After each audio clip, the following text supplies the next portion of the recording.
পাঠান আহি আছে পাঠান শাহ ৰুখ খান বহুত কিবা কিবি কন্ট্ৰোভাৰ্সি চলি আছে চিনেমাখনৰ কথা আমাৰ CMA ক'লে কোন শাহ ৰুখ খান তাৰপিছত তেখেতে ক'লে শাহ ৰুখ খানে ফোন কৰিছে মুঠৰ ওপৰত পাঠান শাহ ৰুখ খান পাঠান আৰু ইয়াৰ মাজতে যদি মই কওঁ হয় মই I am the biggest fan of Shah Rukh Khan আৰু মই এইটো শাহ ৰুখ খানৰ ওপৰত বনোৱা প্ৰথম ভিডিঅ' নহয় ইয়াৰ আগতেও শাহ ৰূখ খানৰ ওপৰত মই ভিডিঅ' বনাই চাব লাগিব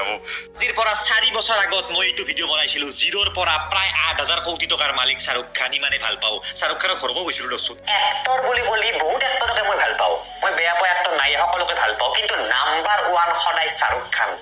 কিয় গম নাপাওঁ এটা দুই এটাই কমেণ্টত গালি দিলেও সেই গালি খাই হ'লেও উপায় নাই মই ক'ব বাধ্য যে মোৰ সকলোতকৈ ফেভাৰেট হিৰোজনৰ এখন ফিল্ম আহি আছে পাঠান যাৰ কাৰণে মই বহুত বেছি এক্সাইটেড কাৰণ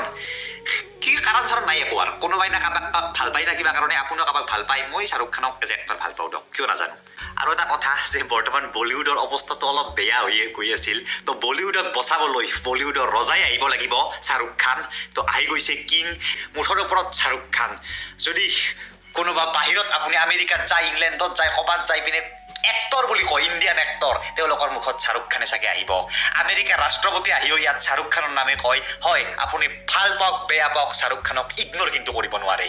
কিং ইজ কিং এনে নাম দিয়া নাই কিং